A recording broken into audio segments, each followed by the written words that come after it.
حاجة أم الاختراع. أنا حسام أحمد. دايما بنسمع في الشغل جملة أهم من الشغل ضبط الشغل. فاحنا علشان نطلع شغل كويس ونبتدي نظبط شغلنا، أنا عملت الورشة البسيطة الصغيرة ديت اللي ورايا.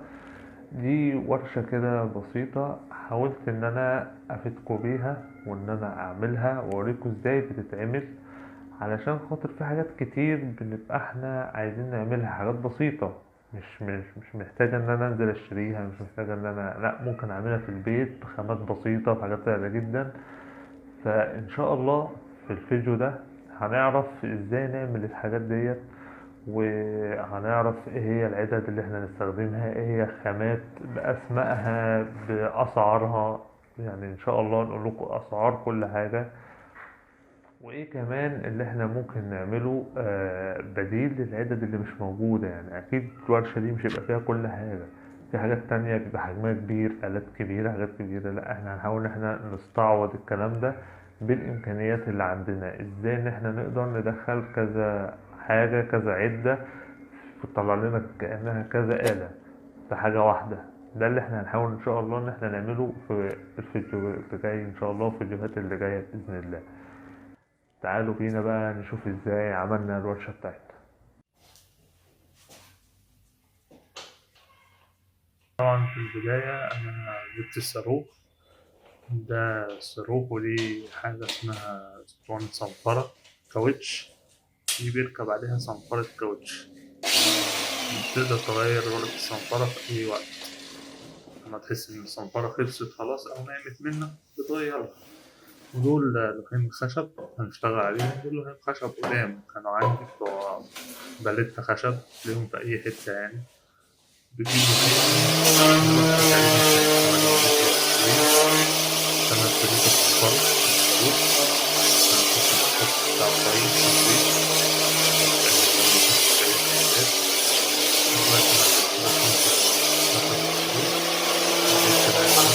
التصوير.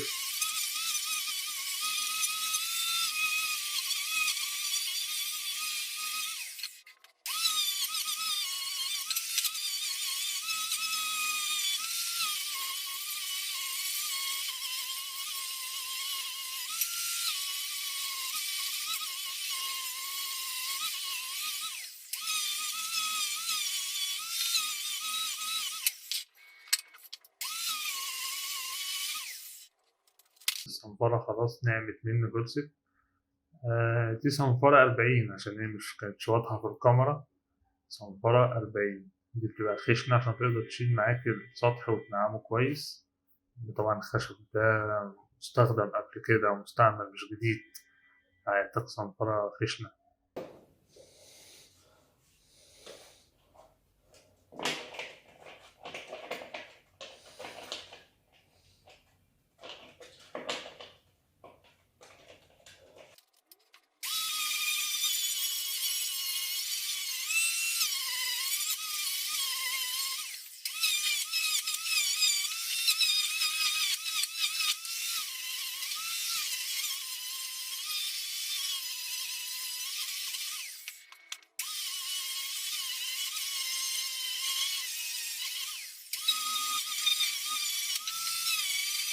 خلاص كده صنفرنا احنا كده الخشبتين وخلصناهم وجهزناهم للشغل. نبتدي بقى نروح. ده مكتب كان عندي، ودي قرصة قديمة برضو جبتها. مش لازم تكون حاجة جديدة، يعني لو عندك قرصة قديمة زي دي حتى لو مكسورة شوية أو فيها حاجة مش مشكلة. زي ما انتوا شايفين احنا هنركب الخشبتين اللي احنا صنفرناهم دول في الجناب، والقرصة دي اللي هتبقى واقفة ايه، دي اللي هتبقى الظهر بتاعنا اللي هنعلق عليها العين. فدلوقتي احنا هنجهز القرصة الخشب ديت، هنشيل الزيادة اللي فيها اللي هي ايه المكسرة دي. هنبتدي ناخد المقاس، هنظبط على أكتر حتة فيها ايه مفيهاش تكسير، أكتر حتة عدلة. برضو بستخدم لوح الخشب كمسطرة للقياس عندي، بقلم حتة كده صغيرة عند الحرف اللي أنا بالنسبة لي ده كده يبقى الخشب فيه عدل. بعد كده بالمتر بقيس الإيه الحتة اللي أنا علمت عليها دي طولها قد إيه. هي تقريبا كانت عندي هنا مقاس 98 سنتي. بعلم الناحية التانية بالظبط نفس المقاس، على أساس لما أجي أقطع تبقى إيه مقطوعة معايا عدلة، مفيهاش أي مشكلة. علمت أنا كده عند المقاس نفس المقاس بالظبط. بعد كده هبتدي إيه آخد المسطرة الزاوية ديت اللي عندي، وببتدي إيه أشد بيها خط عشان يطلع معايا مستقيم زاوية قايمة. دي مسطرة زاوية قايمة بتاعت النجارين، هتلاقيها برضه عند أي موان بتعلم بيها من الناحية ديت ومن الناحية ديت عشان تظبط معاك الإيه الخط عدل، ميبقاش فيه ميل، ميبقاش فيه أي مشاكل. زي ما انتوا شايفين كده بظبط بالمسطرة وبعلم بالإيه بالقلم. القلم في المسطر عادي خالص بتاع ألوان يعني. وبعد كده بشد خط زي اللي ظهر قدامكم ده على اللوح كله من أوله لآخره. بستخدم برضه لوح الخشب كمسطرة، يعني أي حاجة عندك طويلة تكون الحرف بتاعها عادل تستخدمها كمسطرة عادي، تظبط بيها الخط بتاعك اللي انت هتبتدي تقطع ايه تقطع عليه. بس تظبط الخط بتاعك، تشد الخط كويس تمام مظبوط مية مية. خلاص الجزء اللي عندنا بقى اللي فيه الكسر ده اللي معلم عليه غلط دوت بالقلم، ده اللي احنا هنقطعه، ده اللي احنا هنشيله مش محتاجينه خلاص.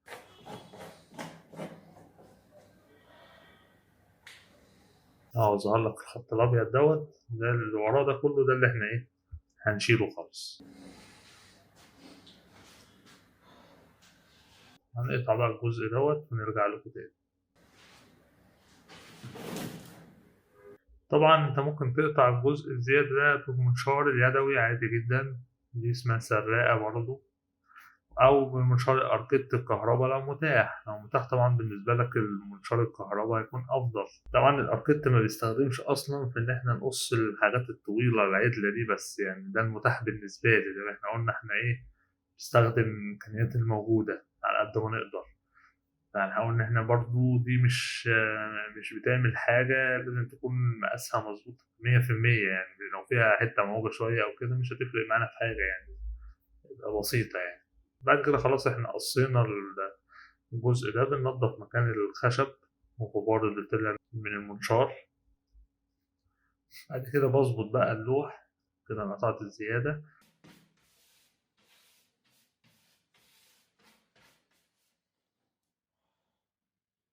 بظبط اللوح على الإيه على على المكتب. زي ما انتوا شايفين الاكس الجزء اللي عملته بالاخضر ده عملت عليه اكس، ده يعتبر زياده طالع زياده، فده احنا مش عايزينه. فبظبط مع القرصه بتاعت المكتب بالظبط عشان اخد نفس المقاس. احط القرصه كده الخشب اللي احنا جايبينها على المكتب انيمها واظبط الحرف بتاعها واخد العلام بتاعي. وبعد كده ابتدي اشغل الايه المنشار بتاعي واقطع برضو ايه الحته الزياده دي كده احنا مش محتاجينها. خلاص كده قطعناها، اصبح ده الظهر بتاعنا ايه جاهز. نيجي بقى لوحين الخشب اللي احنا صنفرناه.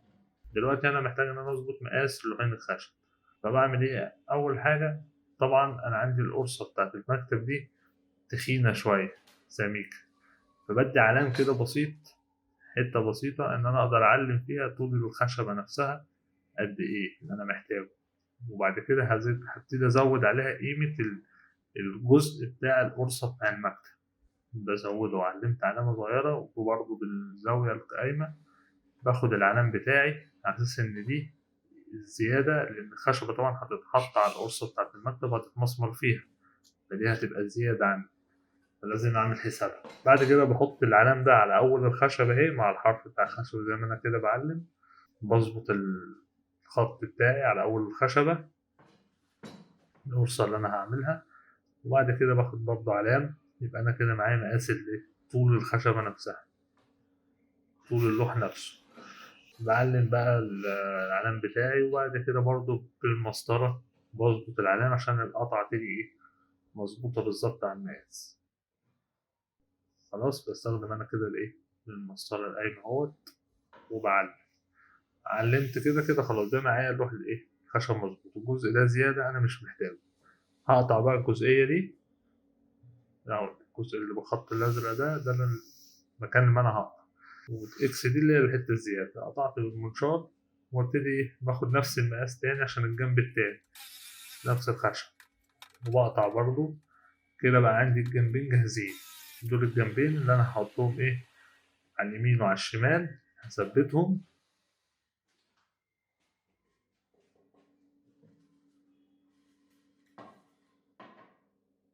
زي ما انتوا شايفين كده. وبعد كده اللوح بقى الخشب دوت هيثبت وراه. كل ده طبعا هنمسمره مع بعضيه، كل ده هيبقى ماسك كله قطعة واحدة، حتة واحدة، زي ما احنا هنشوف مع بعض كده دلوقتي. دي هتبقى اللي في الظهر اللي هنعلق عليها العدة بتاعتنا. بعد كده بجيب الشنيور بتاعي وبستخدم فيه لقمة اللي انت هتشوفها دلوقتي. دي بتاعت لقمة زي المفك كده، اسمها لقمة ربط وفك. دي بستخدمها في الشنيور على أساس إن أنا أربط بيها، بدل برضه لو ما عندكش دي وما عندكش شنيور، برضه المفك العادي جدا هتربط بيه وهتشتغل بيه، مفيش أي مشكلة. بس أنا بتكلم لو أنت عندك الحاجات دي يكون أسرع، هتوفر عليك مجهود ووقت وبس، لكن نفس النتيجة واحدة سواء استخدمت ده أو استخدمت المفك العادي، مفيش أي مشكلة خالص. طبعا أنا ده عشان عندي متاح فهستخدمه عشان خاطر ينجز معايا ويبقى أحسن معايا.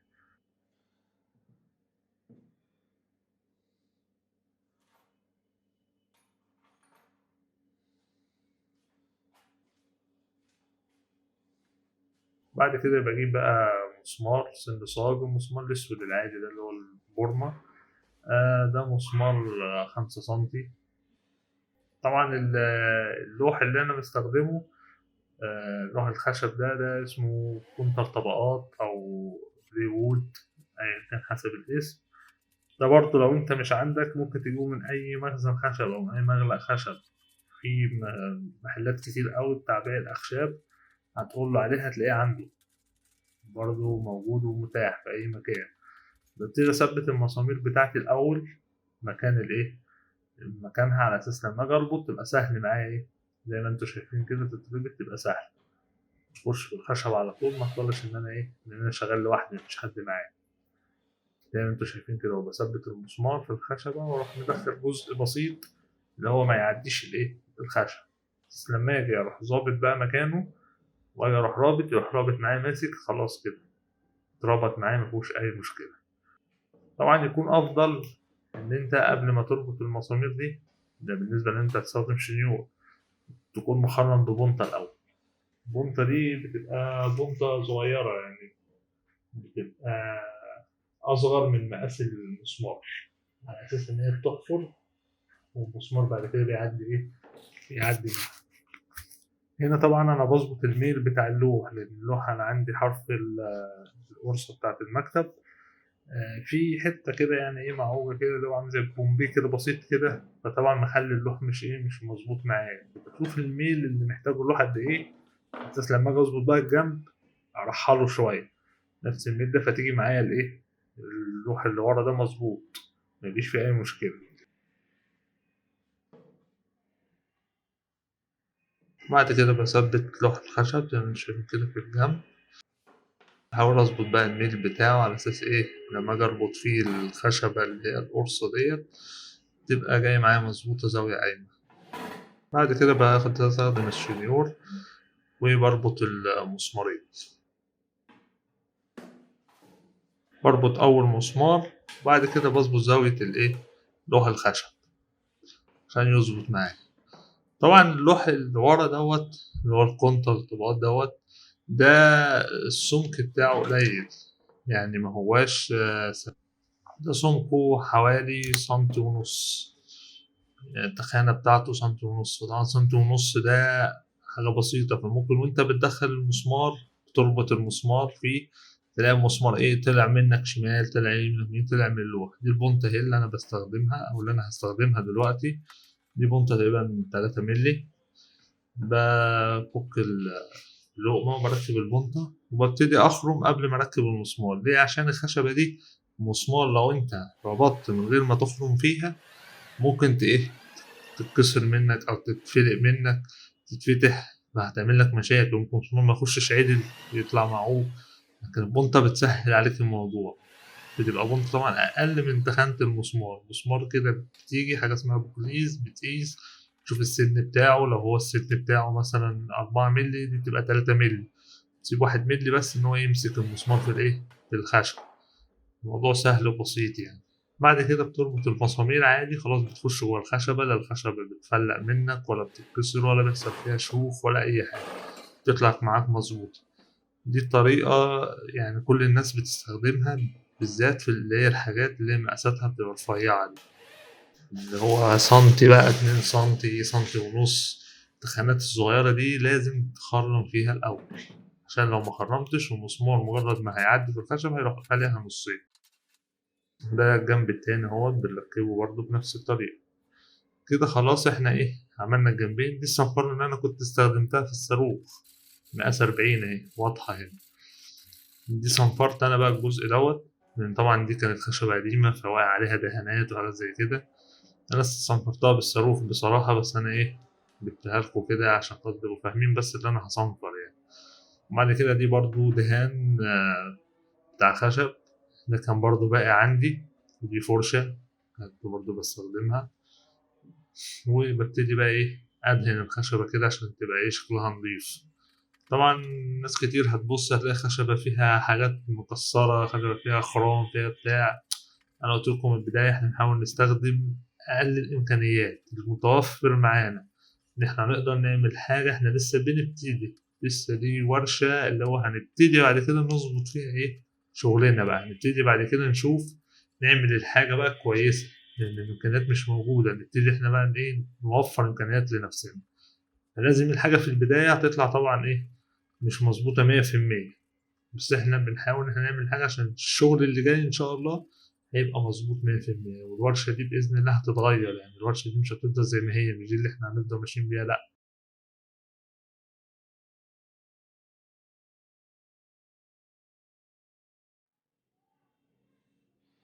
بس كده دي خلصت كده الورشة. طبعا أنا مش عايز أطول عليكم وأقول لكم أنا رصيت العدة إزاي. أنت هتشوفوا دلوقتي العدة مرصوصة، وهتشوفوا الورشة بعد ما خلصت.